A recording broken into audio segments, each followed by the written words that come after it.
I am a certified financial planner, and I am a technical analyst. I am a fundamental analyst. I am a trainer, speaker, advisor. So kindly go to the second slide.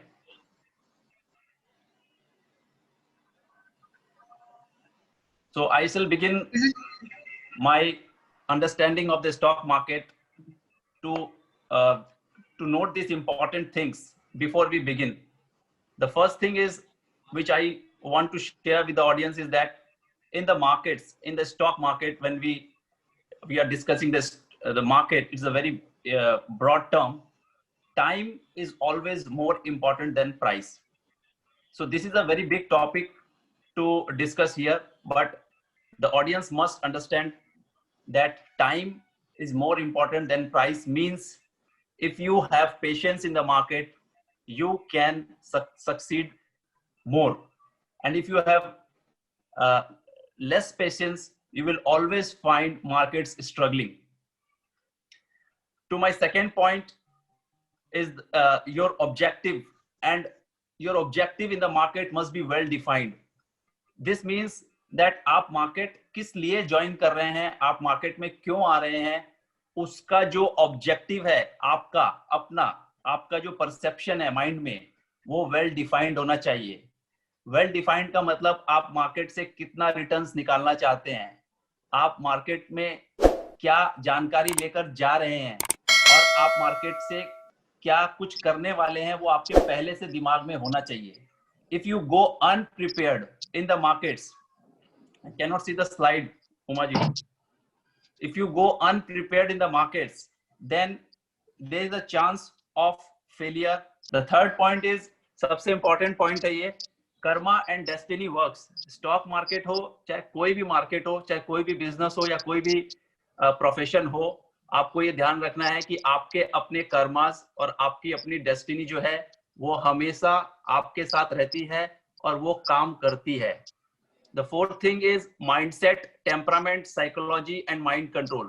This is the most important thing you must note whenever you are coming into financial markets, especially stock markets. आपका अपना mindset का मतलब है आप positive हो, आप negative हो, आप ऑप्टिमिस्टिक हो, आप कंफ्यूज्ड हो, आप कॉन्फिडेंट हो, आप पैशनेट हो, आप लर्नर हो कि फाइटर हो, रिस्क टेकर हो कि रिस्क टेकर नहीं हो. इस तरह की काफी सारी चीजें हैं जो आपको डिफाइन करेगी मार्केट में सक्सेस को हासिल करने के लिए. तो आपका अपना टेम्परामेंट, आपकी अपनी साइकोलॉजी, आपका माइंड कंट्रोल का मतलब है जब आपको प्रॉफिट होता है तब आप कैसे रिएक्ट करते हैं, जब आपको लॉस होता है तब आप कैसे रिएक्ट करते हैं, जब आप राइट होते हो तो आप कैसे रिएक्ट होते हो. तो इस तरह का जो डेफिनेशन है वो आपका माइंडसेट जो है वो बहुत इंपॉर्टेंट रोल प्ले करता है. उसके बाद है dual source of income. Stock market में आने से पहले आपके पास एक सोर्स ऑफ इनकम होना चाहिए दैट हेल्प्स, बिकॉज मार्केट में सर्टेनिटी नहीं होती है. मार्केट में पैसा आ भी सकता है और पैसा जा भी सकता है. तो इसके लिए आपको एक स्टेबल सोर्स ऑफ इनकम लगता है मार्केट के अंदर में सरवाइव करने के लिए. उसके बाद आता है मनी मैनेजमेंट. आपका मनी मैनेजमेंट कैसा है, आप पैसे को कितने अच्छे तरह से मैनेज कर सकते हैं, कर सकते भी हैं कि नहीं कर सकते हैं. ज्यादा पैसा देखने से क्या आपका मैनेजमेंट खराब हो जाता है, या लॉस लगने से आपका मैनेजमेंट रूल्स आप फॉलो नहीं करते हो. तो ये भी एक इंपॉर्टेंट एस्पेक्ट है जिस पे ध्यान देना चाहिए मार्केट में आने से पहले. उसके बाद होता है एलोकेशन. एलोकेशन एक बहुत वाइड टर्म है और एक बहुत इंपॉर्टेंट टर्म है आपके financial planning point of view से. ये हमेशा ध्यान रखिए कि स्टॉक मार्केट में आप अपने टोटल पोर्टफोलियो का कितना परसेंट एलोकेट कर रहे हैं, कितना परसेंट आप एलोकेट कर रहे हैं, ये आपको पहले से डिसाइड करना पड़ेगा. उसके बाद आता है सबसे इंपॉर्टेंट टर्म ये है कि you can be wrong in the short term but you will always be right in the long term. ये एक कॉमन थ्योरी है कि हम जब कोई चीज में कम समय देते हैं तो हमारी मिस्टेक्स हो सकती है, लेकिन यदि हम उस चीज में ज्यादा समय देंगे, ज्यादा कॉन्सेंट्रेशन देंगे, ज्यादा फोकस देंगे, तो हमारा राइट होना लॉन्ग टर्म में बहुत आसान हो जाता है. Am I audible? Am I clear? Or shall I repeat? You're audible, absolutely clear. Absolutely clear. Thank you. So I would go to my third slide where the question is what is stock and share. यहाँ पर audience में बहुत सारे लोग ऐसे होंगे जिनको ये क्वेश्चन बहुत आसान लगता होगा, बट बहुत सारे लोग ऐसे भी होते हैं जिनको ये पता नहीं होता है कि ये मार्केट होता है क्या है। तो उनके लिए मैं ये 2 मिनट की स्लाइड है, मैं इसमें बोल देता हूँ। शेयर मार्केट का मतलब क्या है और शेयर मार्केट क्या होता है, शेयर और स्टॉक का मतलब क्या है वो आप समझ लीजिए। शेयर का मतलब होता है हिस्सा, आपका हिस्सा। आप किसी भी बिजनेस में, कोई भी दूसरे के बिजनेस में यदि आपको हिस्सा चाहिए तो आप उसका स्टॉक या शेयर्स होते हैं वो आप खरीद सकते हो। लेकिन ये आप कहां से खरीद सकते हो? इसको खरीदने के लिए स्टॉक एक्सचेंज होता है। स्टॉक एक्सचेंज पर वो सब शेयर्स जो कि कंपनीज इशू करती हैं। अब कंपनीज के अंदर में भी दो वैरायटी होती है, प्राइवेट कंपनी और public company. Private companies shares list नहीं करती हैं, उनकी ट्रेडिंग नहीं होती है। पब्लिक कंपनीज पब्लिक कंपनीज के शेयर्स लिस्टिंग हो सकते हैं स्टॉक एक्सचेंज पे, और उनकी ट्रेडिंग भी हो सकती है, उसको खरीदा बेचा जा सकता है। आज मैं शेयर होल्डर हूं, कल आप शेयर होल्डर हो सकते हो, परसों कोई और शेयर होल्डर हो सकता है। कोई भी ओपन मार्केट में स्टॉक एक्सचेंज में जा करके अपना शेयर्स बेच सकता है, और वहां पर जो भी कंपनीज लिस्टेड है उनके शेयर्स वो खरीद सकता है। प्राइस वहां पर डिमांड सप्लाई से ऑटोमेटिकली डिराइव होती है, किसको किस प्राइस में बेचना है, किसको किस प्राइस में खरीदना है, वहां पर ऑलरेडी बिड्स लगी हुई होती हैं। पूरा सिस्टम इलेक्ट्रॉनिक होता है, आजकल फिजिकल काम नहीं होता है, आपको सब कुछ कंप्यूटर पे ऑनलाइन बाई सेल प्रोसेस चलता है। Am I clear? Yes Yes, sir. Yes. अब मैं आता हूं स्टॉक एक्सचेंज की हिस्ट्री के बारे में। स्टॉक एक्सचेंज की हिस्ट्री यदि हम लोग बात करें तो स्टॉक एक्सचेंज करीब 400-500 साल पुराना कॉन्सेप्ट है, जो सबसे पहले एम्स्टरडेम यूरोप में स्टार्ट हुआ था। और इसका स्टार्ट होने का कारण था कि हमको रिस्क को स्प्रेड करना था। यदि वहां पर पहले पानी के जहाज चलते थे, आप लोगों को पता हो कि पहले जो भी ट्रेड्स होते थे वो सिर्फ शिप से होते थे, वाटरवे से होते थे। तो जहाज पर उन वाटरवेज पे क्या होता था, पायरेट्स होते थे। तो वो पायरेट्स कभी कभी शिप्स को पूरा का पूरा स्टील कर लेते थे, तो उसके कारण बहुत लॉस हो जाता था। तो वहां के ट्रेडर्स ने एक स्टॉक मार्केट सिस्टम को डेवलप किया, जिसमें कि रिस्क को उन्होंने स्प्रेड किया। जितने लोगों का भी माल उस जहाज से जा रहा है, उन लोगों ने अपना एक मार्केट खड़ा किया, जिसको उन्होंने स्टॉक मार्केट का नाम दिया। इंडिया के अंदर 1875 में बॉम्बे स्टॉक एक्सचेंज एक बरगद के पेड़ के नीचे बॉम्बे में स्टार्ट हुआ था, बहुत छोटे रूप में। और आज 1995 में, अभी आज से 25 साल पहले, NSC national stock exchange start हुआ था, जिसमें कि इलेक्ट्रॉनिक फॉर्म में सारे शेयर्स की डीलिंग होती है। फिजिकल शेयर्स कोई काम नहीं होता है, सब कुछ डीमैट फॉर्म में होता है। आगे चलकर उसको भी मैं डिस्कस करूंगा। तो मार्केट में why you need stock market, एक बहुत बड़ा क्वेश्चन है कि आपको स्टॉक मार्केट क्यों चाहिए।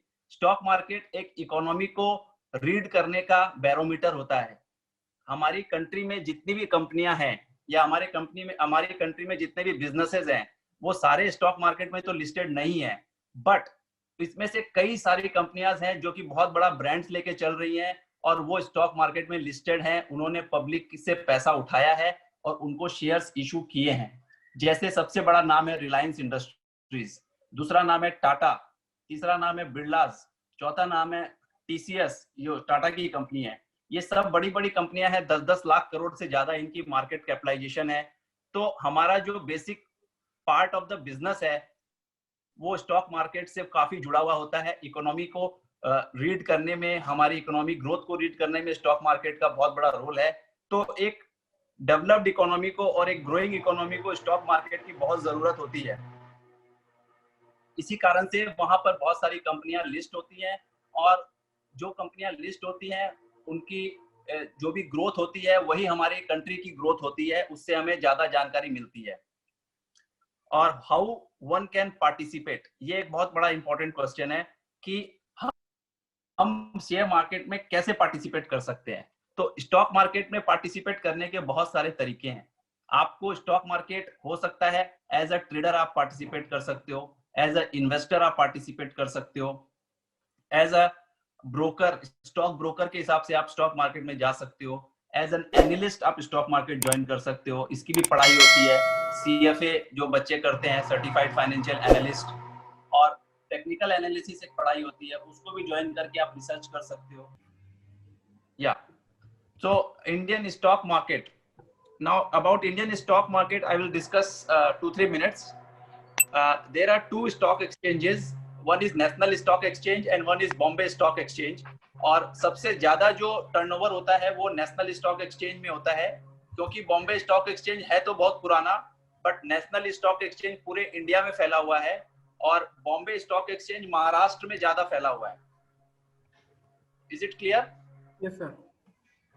तो Yes, NSE sir. और के शॉर्ट फॉर्म है NSE और BSE, और इनके इन स्टॉक एक्सचेंजेस पर अराउंड 5000 कंपनीज लिस्टेड है. Around 5000 companies. Correct. ठीक है, छोटी बड़ी सभी तरह की कंपनियां हैं. कोई बहुत बड़ी कंपनी है तो कोई बहुत छोटी भी कंपनी है. और अभी कुछ साल पहले, 1-2 साल पहले इन स्टॉक एक्सचेंजेस ने छोटी कंपनियों को लिस्ट करने के लिए भी एक स्मॉल एंड मीडियम एंटरप्राइज का SME एक्सचेंज बनाया है, जहां पर 3 करोड़ तक की पेड अप कैपिटल की कंपनी लिस्ट हो सकती है. ठीक है? Yes, sir. Yes sir. जी सर. और उसके बाद हम लोग आ जाते हैं रेगुलेटर पे. तो जो रेगुलेटर है, जो मार्केट को रेगुलेट करता है, उस एंटिटी का नाम है सेबी. आप लोगों ने सुना भी होगा, securities and exchange board of India. वो फाइनेंशियल मार्केट्स को रेगुलेट करते हैं और उसमें जो भी नियम है, रूल्स हैं, एक्ट्स हैं, वो सब वो ड्राफ्ट करते हैं. इन्वेस्टर्स के जो भी रूल्स हैं, उनके राइट्स हैं, वो सब वो लोग बताते हैं. और ब्रोकर्स के, इंस्टीट्यूशंस के, FIIs, म्यूचुअल फंड्स, ये सब को जो रेगुलेट करता है वो बॉडी है सेबी. तो वही बॉडी हमारे स्टॉक मार्केट को भी रेगुलेट करता है. Am I right? Yes sir. Yes sir. Yes sir. उसके बाद आ जाते हैं टाइप्स ऑफ मार्केट. हमारे स्टॉक मार्केट में 2 तरह के बेसिकली मार्केट होते हैं. एक होता है कैश मार्केट और एक होता है फ्यूचर मार्केट. तो कैश मार्केट के अंदर में आपको 100 रुपया दे के 100 रुपया का स्टॉक खरीदने का ऑप्शन होता है. आप अपना पूरा पैसा दीजिए, शेयर्स खरीद लीजिए, शेयर्स आपको पूरे के पूरे डिलीवरी मिल जाएंगे. ये तो हुआ कैश मार्केट. और एक होता है फ्यूचर मार्केट. फ्यूचर मार्केट में आपको 100 रुपया का शेयर्स खरीदने के लिए 20 रुपीज का मार्जिन देना पड़ता है. 8 रुपीज आपको देना पड़ता है. बट वहां पर आपको 30 डेज, 60 डेज, 90 डेज का कॉन्ट्रैक्ट होता है, और उस पीरियड में जो भी प्रॉफिट लॉस आपको होगा वो आपको सेटल करना पड़ता है. Am I right? Yes sir. तो ये 2 तरह के मार्केट्स होते हैं जहां पर आप स्टॉक मार्केट में काम कर सकते हो. उसके बाद एक एंटिटी होती है स्टॉक ब्रोकर. सब लोगों ने सुना होगा कि हम लोग डायरेक्ट स्टॉक एक्सचेंज से डील नहीं करते हैं, हम लोग स्टॉक ब्रोकर के थ्रू स्टॉक एक्सचेंज से डील करते हैं. इंडिया में करीब, मतलब मेरे हिसाब से NSE के 5000 स्टॉक ब्रोकर हैं, BSE के भी बहुत ज्यादा ब्रोकर्स हैं. सभी कोई ब्रोकर्स इंडिया में फैले हुए हैं. और आजकल लॉकडाउन के अंदर आप लोगों ने देखा होगा कि स्टॉक मार्केट में बहुत लोगों ने इंटरेस्ट दिखाया है, क्योंकि स्टॉक मार्केट एक ऐसा मार्केट था जो लॉकडाउन में भी बंद नहीं हुआ था, और वो ज्यादा ग्रो किया है, ज्यादा बढ़ा है लॉकडाउन में. स्टॉक मार्केट में पार्टिसिपेशन भी बढ़ा है और स्टॉक मार्केट गिरने के बाद भी काफी बढ़ा है. क्यों बढ़ा है? क्योंकि ये पूरा का पूरा जो मार्केट है वो पूरा ऑनलाइन है. यहाँ पर फिजिकल कोई भी काम नहीं होता है. ऑनलाइन ही बैंक से आपको पैसा देना है, कोई कैश का इन्वॉल्वमेंट नहीं है. आपको अपनी आइडेंटिटी प्रूफ करनी है, पैन कार्ड दिखाना पड़ेगा, आधार कार्ड दिखाना पड़ेगा. स्टॉक ब्रोकर के यहाँ पे अपने आप को रजिस्टर करना पड़ेगा. वहां पर आपको एक डीमैट अकाउंट और एक ट्रेडिंग अकाउंट खोलना पड़ेगा, जो कि हमारा नेक्स्ट पॉइंट भी है.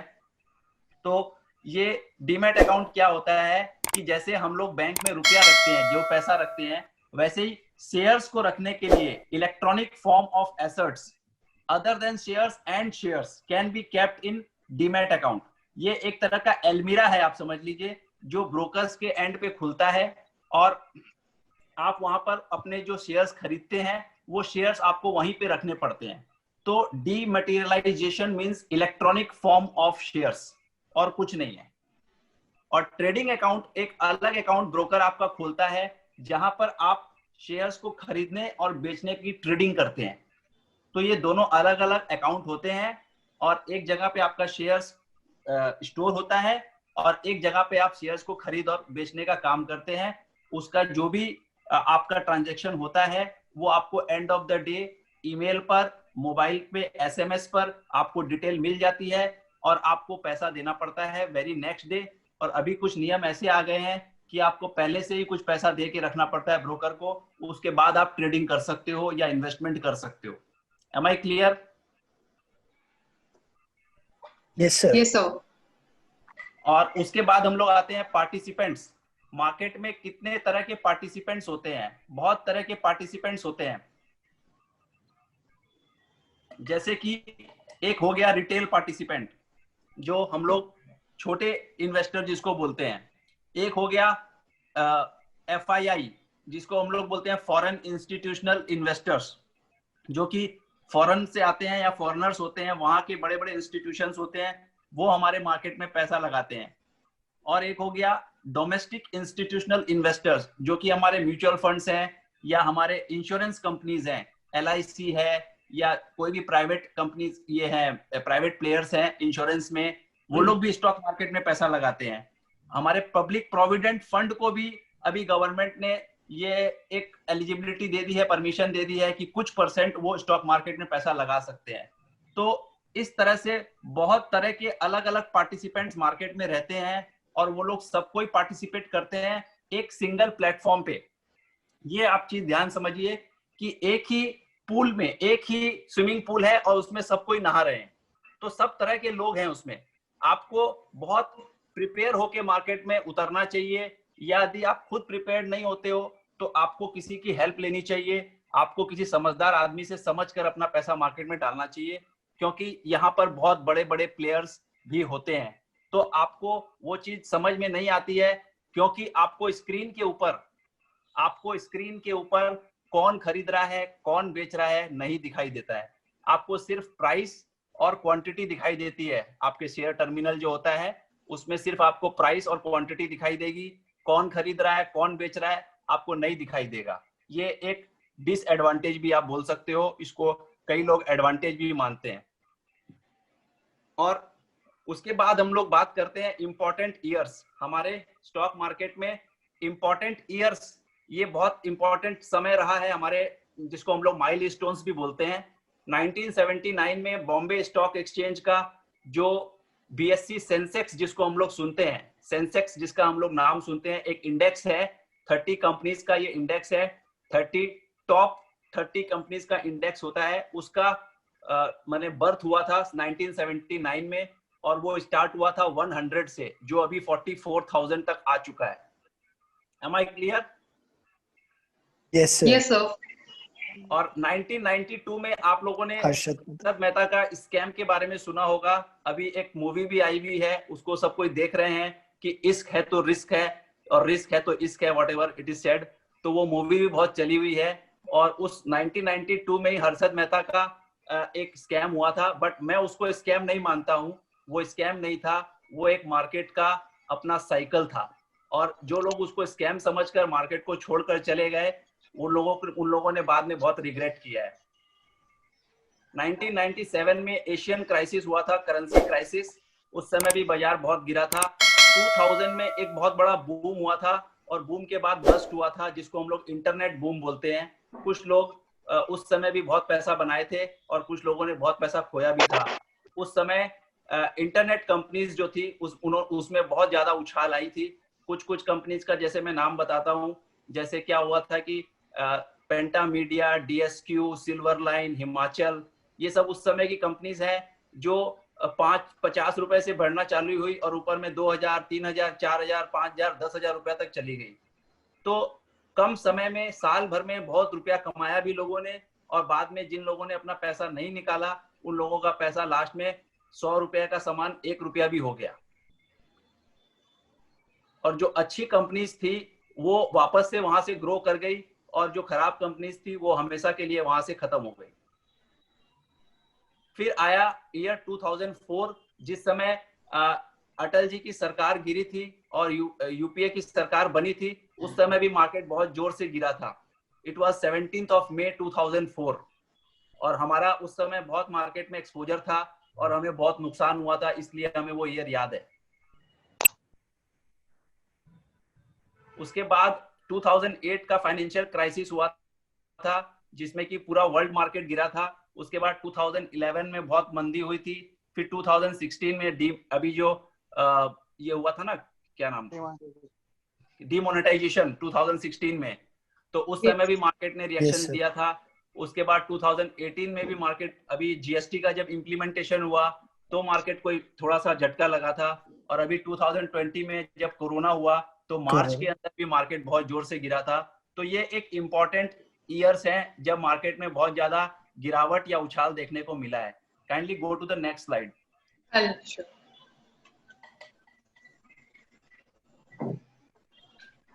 ये बहुत छोटी सी स्लाइड है, इसमें कुछ ज्यादा डिस्कस नहीं करूंगा मैं। इज स्टॉक मार्केट गुड और बैड?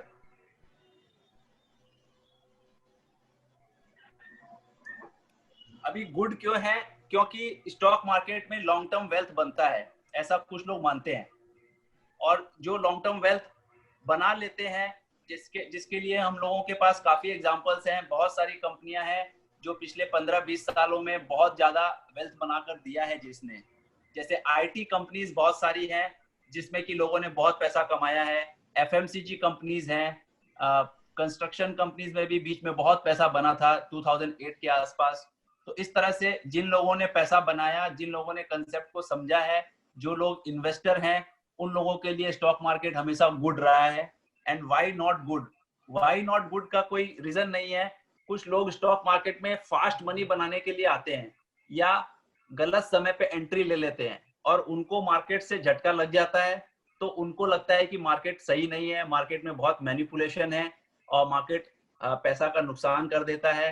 तो इस तरह के लोगों का सबका अपना अपना परसेप्शन होता है। तो my third point is, perception जो है वो आपका बहुत मैटर करता है। आप दिमाग में क्या लेकर के मार्केट में आते हो और आपको कौन गाइड कर रहा है और आप क्या किस लेवल, किस टाइम होराइजन से मार्केट में आ रहे हो, किस क्वालिटी की कंपनीज में इन्वेस्ट कर रहे हो। तो ये सब कुछ बहुत मैटर करता है मार्केट को गुड और बैड डिसाइड करने में। M I right? Yes sir. और उसके बाद आपको मेंटरिंग यदि किसी की मिल जाए, जैसे कोई आपको मार्केट का ऑलरेडी पुराना प्लेयर है या मार्केट में उसमें समय दिया है या मार्केट में वो समय देता है। जैसे कि मैं मार्केट में 22 साल से हूँ, तो मैं दिन का 10 से 12 घंटा मार्केट में देता हूँ। मार्केट क्या बढ़ा, क्या घटा, किसमें एंट्री करनी चाहिए, किसमें एग्जिट करना चाहिए। तो इस तरह का कोई मेंटर आपको मिल जाए जो आपको एडवाइस कर सके या अपने गुड एक्सपीरियंस को शेयर कर सके, तो आपको भी कॉन्फिडेंस आता है। तो आप अपने मेंटर को खोजिए और किसी मेंटर के साथ जुड़ करके मार्केट में आइए। एक्सपीरियंस योरसेल्फ एंड लर्न, ये बहुत सिंपल सा टॉपिक है। खुद एक्सपीरियंस कीजिए और खुद लर्न कीजिए और जो मिस्टेक्स होती है उसको रिपीट मत कीजिए। और मेरा आपको ये रिक्वेस्ट है कि जब भी आप मार्केट में आए, चाहे आपकी एज 15 साल हो, 20 साल हो, 25 साल हो, या आप मैच्योर्ड एज में आते हैं 30, 40, 50 में, आपको मार्केट को 3 से 5 साल देना चाहिए समझने के लिए। इसका रीजन है कि बिजनेस साइकिल जो होता है या गवर्नमेंट चेंज साइकिल होता है वो 3 से 5 साल का होता है। तो ये दोनों ही चीजों को आपको देखना है कि इतने समय में मार्केट में क्या तेजी हुई, क्या मंदी हुई। आपको एक अप साइकिल या एक डाउन साइकिल, एक बियरिश मार्केट, एक बुलिश मार्केट। बियरिश और बुलिश का मतलब हुआ कि एक नीचे से ऊपर बढ़ता हुआ मार्केट और एक ऊपर से नीचे घटता हुआ मार्केट। ये दोनों पीरियड मार्केट में आपको देखने चाहिए और ये दोनों पीरियड देखने के बाद आपको मार्केट को गुड और बैड समझना चाहिए। और लास्ट पॉइंट है इस स्लाइड का, your input decides your output. आप जैसा एफर्ट दोगे, आप जिस क्वालिटी से मार्केट को देखोगे, आपका आउटपुट भी वैसी उसी क्वालिटी का आएगा। Can I go to the next slide please? So the next question comes, how to start and how to survive. बहुत ही सिंपल है, आप स्लाइड को पढ़ने से खुद ही समझ जाओगे कि आपको बुक्स पढ़नी चाहिए। आप अपने एडवाइजर से लेसन्स लीजिए, मेंटर से लेसन लीजिए। यूट्यूब पर बहुत सारा कंटेंट है जिसको कि आप समय देंगे, सुनेंगे, तो आपको काफी कुछ समझ में आएगा और आप वहां से स्टार्ट करिए। जब आपको थोड़ा नॉलेज हो जाए या स्किल में यहाँ पे ये होता है कि आप खुद कंपनीज को एनालाइज करना समझ सके, इसको एक स्किल बोलते हैं। फाइनेंशियल डेटा को रीड कर सकें या टेक्निकल डेटा को आप रीड कर सकें, तो ये स्किल यदि आपके अंदर आ जाए तो उसके बाद आप मार्केट को स्टार्ट करें तो आपको ज्यादा अच्छा रिजल्ट्स मिलेगा। और start small and grow slowly. एक साथ मार्केट में बहुत बड़ा कदम रखने की जरूरत नहीं है, थोड़ा थोड़ा आप अपना मार्केट में पैसा डालकर देखिए, समझिए। समझने के बाद जैसे आपको कॉन्फिडेंस आता है, आपको अपना टेम्परामेंट समझ में आने लगेगा कि कौन सा प्रोडक्ट मार्केट में, किस तरह की कंपनीज आपके लिए हैं, किस तरह की कंपनीज आपके लिए नहीं है, फिर आप उसमें अपना एक्सपोजर बढ़ाइए। फोर्थ पॉइंट है प्रैक्टिस प्रैक्टिस प्रैक्टिस। हमारे एक कहावत है, करत करत अभ्यास ते जड़मती होत सुजान। ये एक सिंपल सी कहावत है कि जो अभ्यास करेगा वो खराब से खराब भी रहेगा तो वो बहुत अच्छा परफॉर्मेंस करने लगेगा धीरे धीरे। तो आपको अभ्यास करते रहना है मार्केट में यदि सरवाइव करना है। तो यदि आप शॉर्ट टर्म में मार्केट को एनालाइज कर लेते हैं कि भाई ये मेरे लायक नहीं है या व्हाटएवर, तो आपको फिर उसमें सक्सेस नहीं मिलेगा। और learn from mistakes, others mistakes and self. Smart आदमी वही होता है जो दूसरे की गलतियों से सीख लेता है और अपनी भी गलतियां होती है तो उससे जल्दी सीख लेता है। तो आपको भी अपना जो मिस्टेक्स है उस पर फोकस करना है और उसको रिपीट नहीं करना है। सेकेंड लास्ट पॉइंट है गिव टाइम। कोई भी चीज में आपको समय देना होगा, फोकस, कंसंट्रेशन, टाइम देना होगा। समय आने से ही आपको फल मिलेगा, तो आपको थोड़ा पेशेंस रखना होगा। और lastly and most important point है integrity, ethics, self belief, be humble and number memory.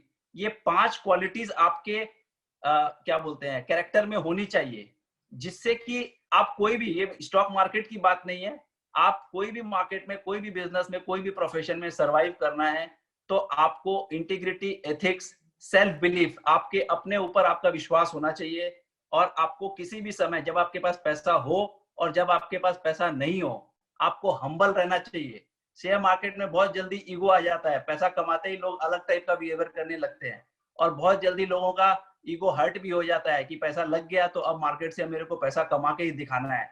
तो इस तरह से नहीं चलेगा, आपको बहुत हम्बल रहना पड़ेगा। आज आपके पास 5 लाख है तो भी हम्बल रहिए, कल आपके पास 500 करोड़ भी हो जाए तो भी आप हम्बल रहिए, क्योंकि मार्केट जो है बहुत डायनेमिक होता है, कब पैसा ले लेगा आपको पता नहीं चलेगा। और लास्टली नंबर मेमोरी जो है आपकी शार्प होगी तो आपको मार्केट में सरवाइव करने में बहुत काम आएगी। Can I go to the next slide please. Why stock market attracts many and why few make big money? आप ये स्लाइड को पढ़िए, आपको खुद को समझ में आ जाएगा। Easy fast money. Kuldeep ji, मैं आपका क्वेश्चन को आंसर करूंगा, ये सेशन कंप्लीट हो जाता है।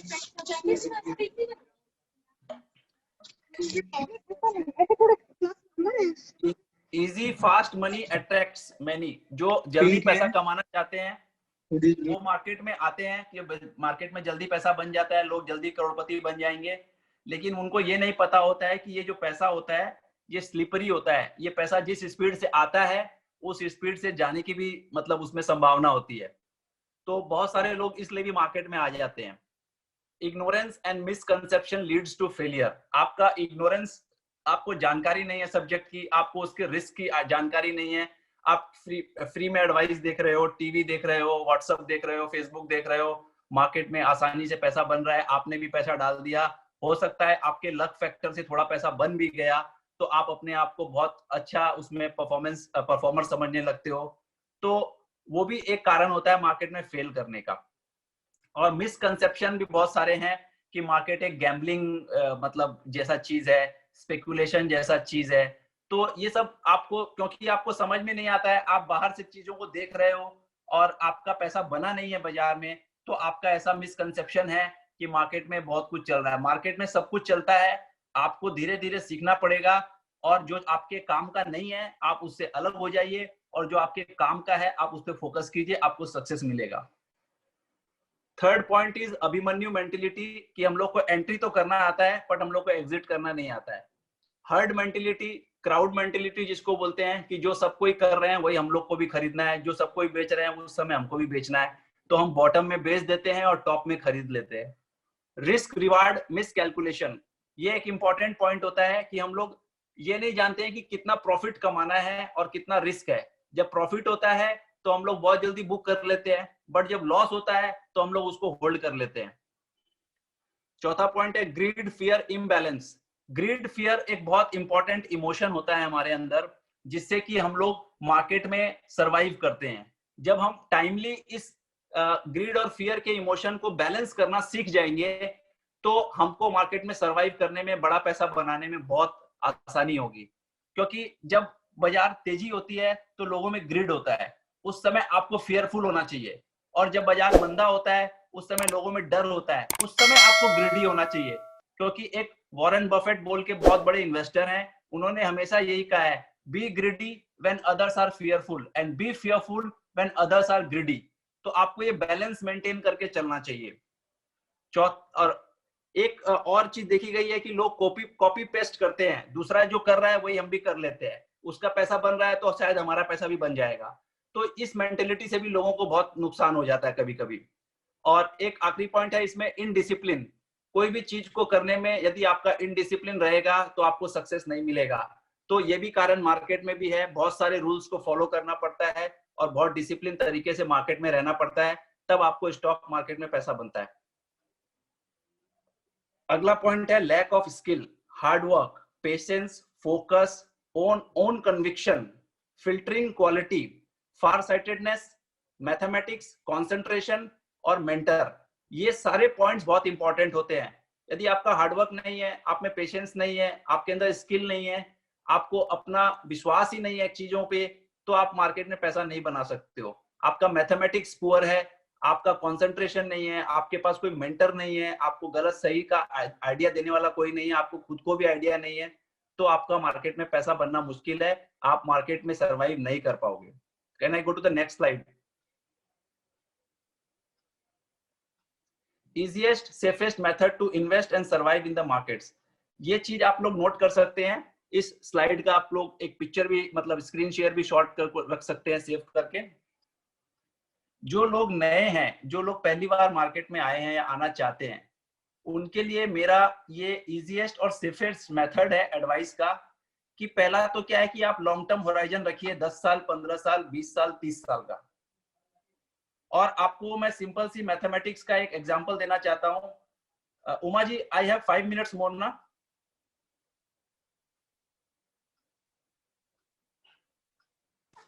Excuse me, Yes, sir, you can proceed. Yeah, you can proceed, sir. You can. Yeah, please let me know if there is a time constraint, okay?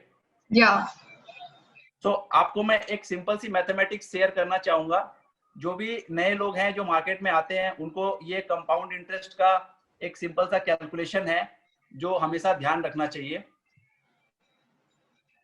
यदि आपका लाइफ साइकिल है 30 years का, market में मैं बात कर रहा हूँ, आपकी उम्र 30 साल है या 20 साल है, और आपको 30 इयर्स के बाद मार्केट का एक इन्वेस्टमेंट का होराइजन जानना है कि 30 इयर्स में यदि पैसा मार्केट में मैं लगाऊं तो मेरे को क्या मिलेगा, तो क्या मेरा रिटायरमेंट का प्लानिंग हो सकता है क्या, या एक बहुत बड़ा कॉर्पस बन सकता है क्या। तो उसका सिंपल सा कैलकुलेशन है, यदि आप इंडेक्स के अंदर पैसा डालेंगे, जो कि आपको ETF बोलते हैं, एक्सचेंज ट्रेडेड फंड बोलते हैं, इंडेक्स के अंदर आप पैसा डालेंगे, कोई इंडिविजुअल कंपनी में आपको पैसा लगाने की जरूरत नहीं है, आप निफ्टी को या सेंसेक्स को ही खरीद सकते हैं, और उसका भी डीमैट फॉर्म में आपको यूनिट्स मिल जाएगा और आपके डीमैट में वो आ जाएगा। उसका आपको होराइजन रखना पड़ेगा 10 साल से 30 साल। और यदि आप मानते हैं कि मार्केट खराब से खराब भी ऑन एन एवरेज 10% का भी रिटर्न देगा, 10% का भी रिटर्न देगा, तो यदि आप पहले 5 साल 1,20,000 रुपया लगाते हैं, 10,000 रुपया महीना से स्टार्ट करते हैं, तो आपको पहले साल में 6 लाख रुपया लगाना है। उसके अगले 5 साल में आप अपना इन्वेस्टमेंट को थोड़ा बढ़ा देते हैं, 2,40,000 रुपया साल का डालते हैं, तो 12 लाख रुपया डालेंगे आप नेक्स्ट 5 इयर्स में। और उसके अगले साल 3 लाख, उसके अगले साइकिल में, मैंने 11 साल से 15 साल के साइकिल में आपको 3,60,000 रुपया साल का डालना है। उसके अगले 5 साल 1,80,000, उसके अगले 1,80,000 नहीं, आई एम सॉरी, पहले 5 साल 1,20,000, उसके अगले 5 साल 1,80,000, उसके अगले 5 साल 2,40,000 पर ईयर डालना है आपको, ठीक है। उसके अगले 5 साल 3 लाख करके पर ईयर, 5 साल में 15 लाख, उसके अगले साल 3,60,000 करके 5 साल में 18 लाख, और उसके अगले साल 5 लाख करके 5 साल में 25 लाख। तो ये 30 इयर्स के पीरियड में यदि आप टोटल 85 लाख इन्वेस्ट करते हो, जो कि बहुत छोटा अमाउंट है अपने 30 इयर्स के हिसाब से आप देखेंगे, तो ऑन एन एवरेज आपको 2,80,000 रुपया साल का इन्वेस्ट करना है 30 इयर्स के पीरियड में। तो आपका जो 10% के हिसाब से ग्रोथ होता है इस फंड में, तो आपको 3,60,00,000 रुपया करीब हो जाता है 30 इयर्स के बाद। उसको यदि मैं डिस्काउंट करके आज की डेट में ले आता हूं, तो वो पैसा हो जाता है 83 लाख। आज की डेट में वो 83 लाख की वैल्यू रखता है। यदि आपके पास 83 लाख की वैल्यू है, आज आप रिटायर कर रहे हो, तो आपको 50-60 हजार रुपया महीने का उस पैसे से निकालते रहोगे, तो 20 साल तक वो पैसा खत्म नहीं होगा।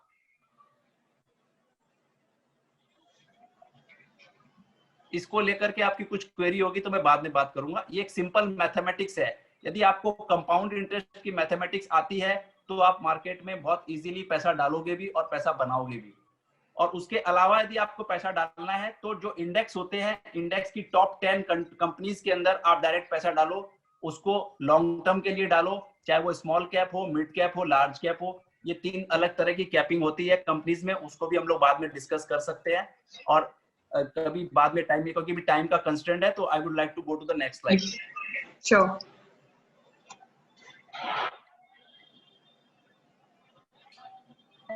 आप इसको काइंडली रीड कर लीजिए। आपका अपना व्यवहार आपको मार्केट में वेल्दी बनाएगा, बहुत पैसा कमा के देगा। और यदि आपका अपना बिहेवियर, जिसको कि हम लोग व्यवहार तो नहीं बोलेंगे, आपका अपना पर्सपेक्टिव जिसको बोल सकते हैं, आपकी साइकोलॉजी जो है, वो आपको ज्यादा पैसा कमाने से रोक भी सकती है। तो आपका काम है प्रैक्टिस करना, प्रैक्टिस करना और प्रैक्टिस करना, और कंसिस्टेंटली बाजार में लगे रहना चाहिए और पेशेंस रखना पड़ेगा। Next slide please. तो thank you for your patience, attention and invaluable time. मेरे लिए टाइम बहुत इंपॉर्टेंट है। हम लोग मार्केट को, टाइम को देखकर हम लोग बहुत ज्यादा कैलकुलेशन करते हैं, और इसके ऊपर भी हमारा एक ट्रेनिंग सेशन होता है कि टाइम ज्यादा इंपॉर्टेंट क्यों है प्राइस से। So the time is always important than price.